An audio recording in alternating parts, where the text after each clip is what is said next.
Hey, this is the Nerdy Sports Fan, and this is the Nerdy Sports Fan Weekly. So we cover NFL news, some nerdy things going on here and there, but this week is special because we're now halfway through the NFL season, so I am debuting the Power Rankings. So I think discussing power rankings before halfway point of the season is kind of useless. You don't really know what the teams are, what injuries are going to look like, and there's so much turmoil at the beginning of the season. The beginning of the season is where teams make their hay, though. Once you know who a team is, you can coach and scheme, and if you do not navigate that tumultuous period at the beginning of the season well, you've got your work. Oh man, it is so difficult in the latter half of the season to turn a season around. So only the best quarterbacks and the best coaches are able to do that.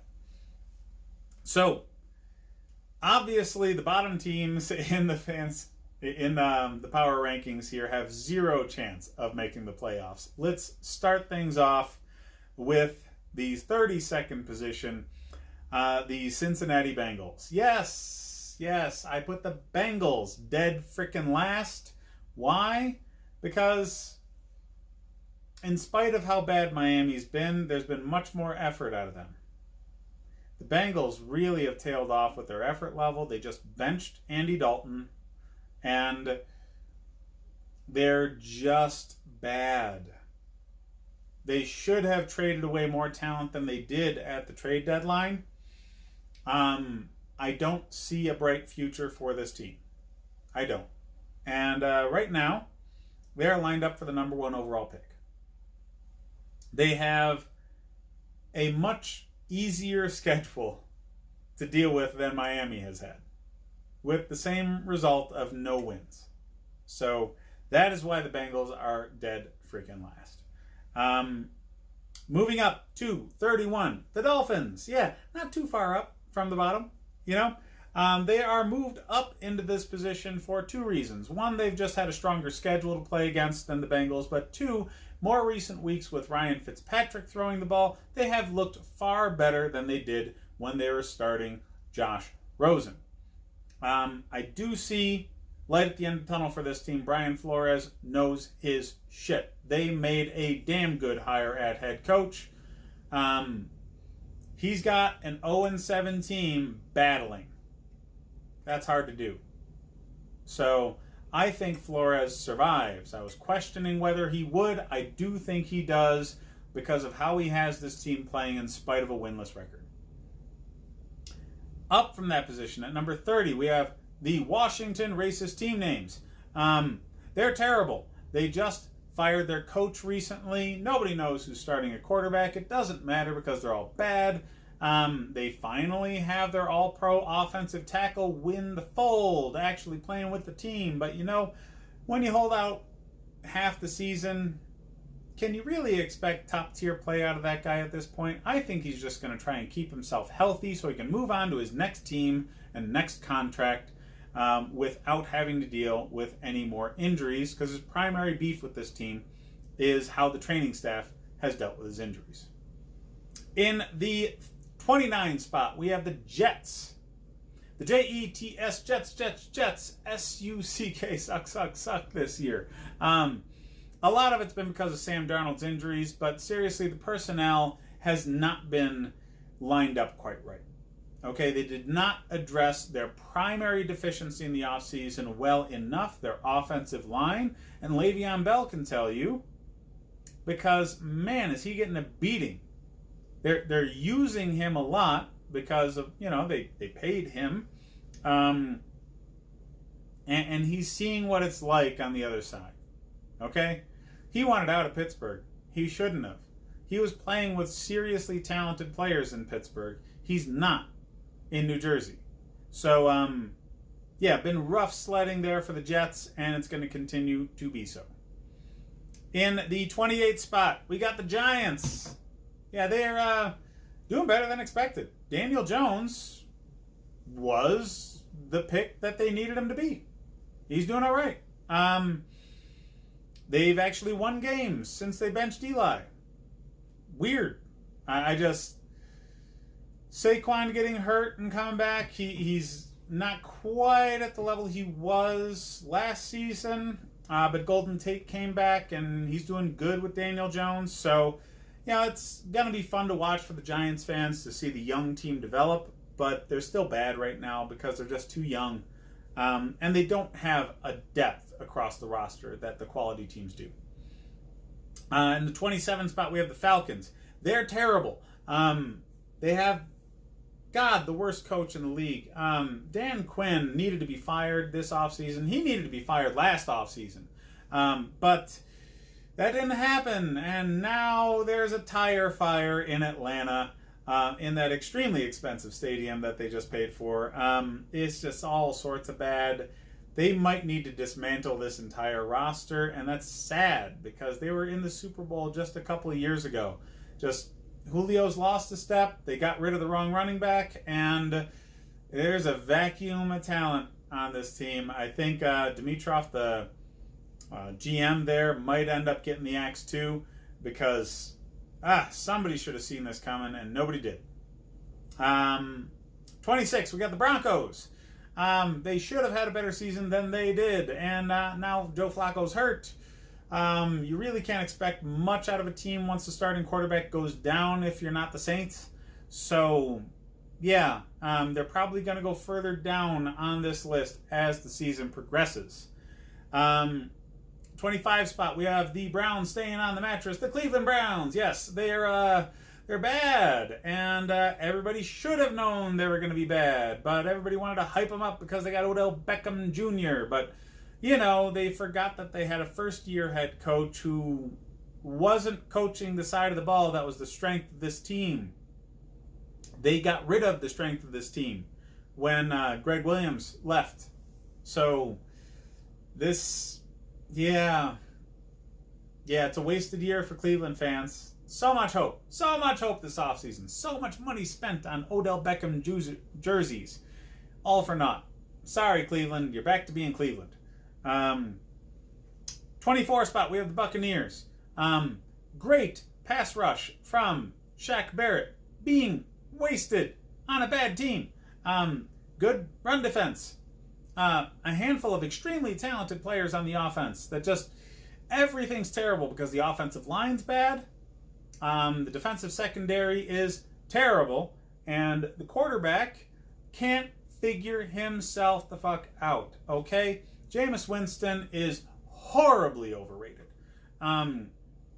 He needs to be out of the league real fast because he sure as shit ain't a starter, and that kind of baggage that comes along with Jameis Winston ain't worth it for a backup. So, they need a new quarterback there in Tampa.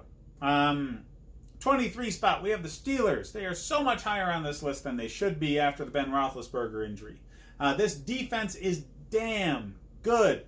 And the offense is figuring out how to deal with Mason Rudolph. Mason Rudolph has stepped in admirably. He was just playing through his damn ear hole. He got dinged up. A bad concussion. I wasn't expecting him to come back and play at all this season after I saw the hit and what he looked after it. But hey, in the NFL, they don't care. Once you're good enough to go, you're good enough to go. Right back out there, get another concussion. So enjoy that one, Mason Rudolph. Number 22 spot, the Bears. Quarterback's freaking terrible. They're only this high up the list because they rattled off a few wins earlier in the season against inferior competition.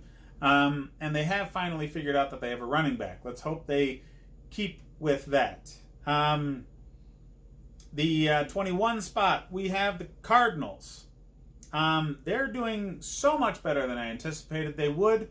The coach actually has good offensive scheme answers for NFL defenses, which I didn't expect. Kyler Murray has not had his head ripped off by defenses yet, which I didn't expect. And the likes of Larry Fitzgerald, Christian Kirk, and David Johnson Jr. have looked so much better in this offense. It's nuts. So kudos to Arizona for doing things right when everybody else, mostly me, thought you were doing things terrible. In the 20 spot, the Lions, they should be so much higher on this list. They just, man, they had some bad losses they didn't recover from, and they're already in rebuild mode. They lost Kerryon Johnson to injury, and they traded away Quadre Diggs. They're giving their season away at this point, so I expect them to fall as the season continues. 19 spot, we have the Chargers. They should be so much better on this list, but man, they just can't scratch some wins together. They need to do better than they have been. It's on Phillip Rivers at this point. He's got a lot of talent surrounding him. Sure, his offensive line could be better, and his defense could be better, but Rivers needs to step up and show the people that he is a Hall of Fame quarterback and put this team on his back and bring them to the playoffs.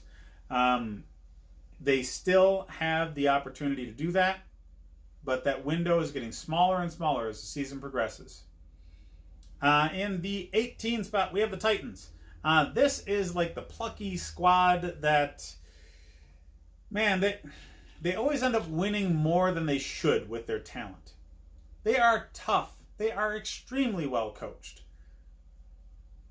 They fight it out in games when other teams wouldn't. They just don't have talent.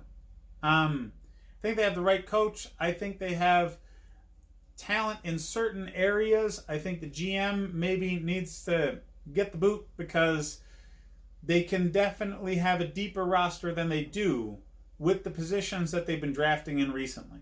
So I expect some change in the front office, maybe in pro player or scouting personnel. The GM likely won't lose his job, but he should. 17 spot, we have the Eagles. Now, I expect them to get better as the season goes on. The reason they're this low is, well, they've had relatively weak competition, and other teams have had stronger competition and produced the same record or better. So they need to scratch some wins together. That win against Buffalo is strong for them, but they need to do more. Next, 16 spot, we have the Raiders. Surprisingly high on this list. I love seeing this team develop. They're young, but John Gruden knows how to coach football, and he knows how to build a damn team. So their draft was great. They have really good talent that they accumulated in the draft. One more draft like that, they're competing for this division. They're very strong for what they were last year. So Vegas is getting a damn good team next season. 15 spot, we have the Jaguars. Surprisingly high on this list. Even when they had Foles, it was dicey what was going on down there. And Gardner Minshew has really, really taken this team to a level where they weren't expecting it to be. Fournette is better this season than he was last season, and DJ Chark has really blossomed as a number one wide receiver. I really enjoy watching Jaguars games because that young team developing like that, it's fun to watch. 14 spot, the Panthers. The Panthers have a worse record than they should. Personally, I thought they should have beaten the 49ers, but man, the 49ers are good. The Panthers, they have a big question to deal with Kyle Allen versus Cam Newton. I don't know the right answer. I don't know the right answer because I'm not in the room with these men every week. There are good arguments on either side for putting Cam Newton back in when he returns from injury versus keeping Kyle Allen in there. They have to make the right decision there. Whatever it is, if they lose the locker room, they're wasting a season because Kyle Allen's kept the ship afloat to a point where they can still make the playoffs and make some noise once they get there. In the 13th spot, we have the Rams. Further down on this list than any other 5-win team because of the strength of schedule. They were just going up against weaker competition than other 5-win teams, and they haven't done as much with it as they should have. The Rams were still searching for some offensive identity in certain games, and they haven't necessarily answered all the questions they need to this season. 12 spot, I got the Buffalo Bills. Still a top 15 team, even though they had a pretty ugly loss to the Eagles. When your only losses are to two recent Super Bowl champions. The last two, in fact. You're doing damn good, okay? They are undefeated against teams that haven't won the Super Bowl in the last 2 years. Look at their season that way. So, 12 spot might actually be a little low for this team. Number 11, I have the Cowboys. I get it. You know, a lot of people dislike the Cowboys, but they've had to deal with a stronger schedule than other teams that are in this win range. They're very, very talented. They're getting healthy at the right time. They've had a late bye week to deal with that. And I think based off of the schedule they have at the end of the season, they're primed for a deep playoff run. Number 10, we have the Seahawks. This might be a little low for them, but the Seahawks are, you know, they have a weaker schedule that they were dealing with than other teams with their record range. So the Seahawks, their losses are to really quality teams. And man, Russell Wilson's looked like an MVP candidate. So they should go up on this list as the season progresses. Number 9, we have the Ravens. Of course, they just beat the Seahawks. They're going to be higher up. That was a road win for the ages. So the Ravens are doing damage this year. This is just a young team. They're learning to do this kind of damage. They're learning to win. So I'm interested to see how their season progresses. I'm loving this matchup against the Patriots. That's going to be a very fun game to watch. Number 8, the Vikings. Man, did I think they were going to be lower on this list. The Vikings have my least favorite quarterback in the league in Kirk Cousins, and they just changed what they were doing on offense to better suit what he likes to do, and all of a sudden they're going like gangbusters. This is a dangerous team to go against right now. Great defense, solid offense. I question the leadership and the coaching now and again, but man, that roster is tough to deal with. Number 7, the Colts. Very talented roster. Best offensive line in the game. Solid coaching. 5-2 record in spite of Andrew Luck retiring in the offseason. That's a tough team. They're a tough out every week. And they're going to do some things this year. They're still a Super Bowl contender. Number 6, the Chiefs. They'd be higher on this list were it not for Mahomes' injury. But Mahomes' injury is going to make it so they're going to go lower on this list before they go higher. They've had some losses. I mean, 3-loss team. They're the highest up 3-loss team, but they're a 3-loss team. Okay? They've got some weaknesses they really got to deal with that defense. They thought they fixed it with Spagnuolo. They definitely didn't. They need answers. So Reed might be shopping for another defensive coordinator this offseason. Number 5 spot, we got the Texans. Tough team. They just lost J.J. Watt. I expect them, because of that loss, to drop in the power rankings as the season progresses. But right now, Deshaun Watson is something special to watch. He really is. Him with the rest of that offensive staff around him, there is not a team in the league that can keep the lid on that offense. Their defense suffered a big blow. Let's see how they deal with that blow as the season progresses. Right now, they're in the 5 spot. Number 4, the Saints. How? Just how did they stay so good after Drew Brees went down? This is a team of destiny.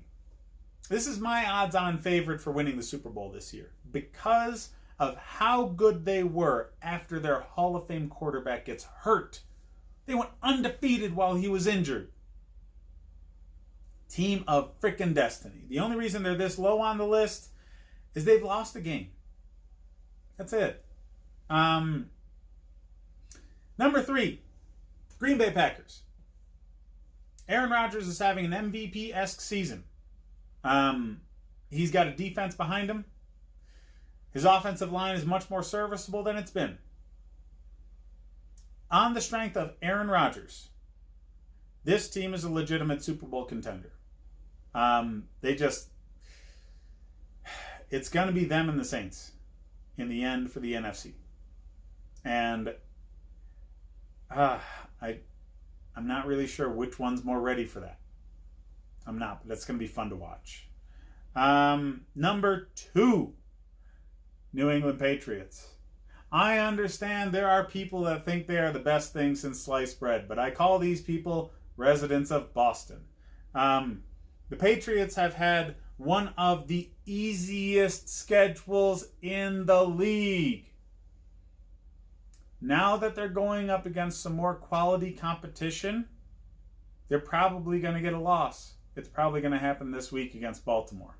But yeah, they're number 2 because their schedule's far easier than the 49ers have been. And yes, that makes my number 1 team in the opening power rankings of this season, the San Francisco 49ers. Top to bottom, this is the best roster in the league.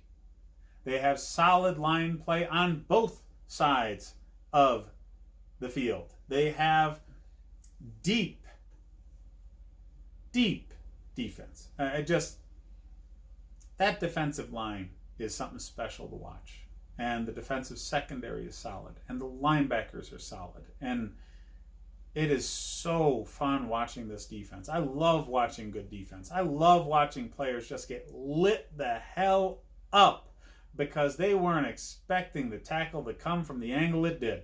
It is so fun watching this defense. As much as I hate Nick Bosa's politics and him personally, he is so damn good as a player. He might be the defensive player of the year, not just rookie of the year. So fun to watch. And their offense, they only just got better with the trade for Emmanuel Sanders. So their biggest weakness on offense was their young and questionable wide receiving core, and that's the reason that they've really held Jimmy G's stats back. But yeah, 3-headed monster at running back, the best tight end in the league, a quarterback that's not going to lose the game for you, and now you're adding talent to that with Emmanuel Sanders. So yes, top to bottom, best roster in the league, and they open my power rankings at the number 1 spot. I expect them to stay there for a while. That's what I have for the power rankings.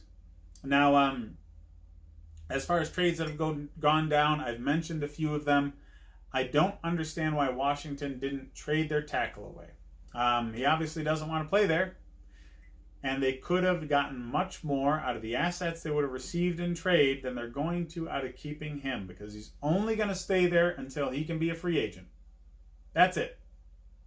So maybe they think trading him day of or just before the draft is the smarter decision. They might be able to get more out of him in that place.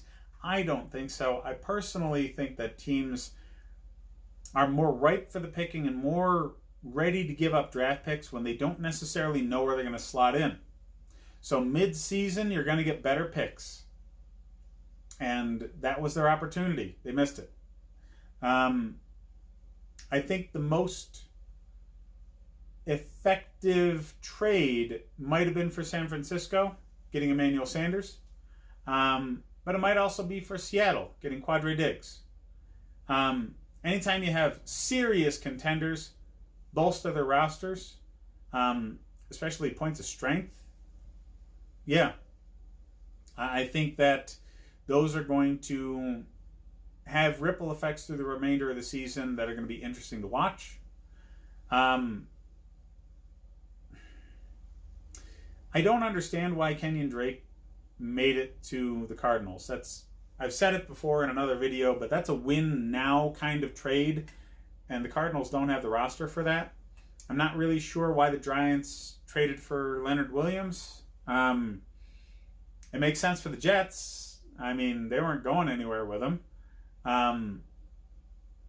It's really just, hey, we have the opening crack at negotiating for this player, and they gave up a couple of draft picks in order to have the opening crack at negotiations for Leonard Williams. It doesn't make a lot of sense for me on the Giants side of things.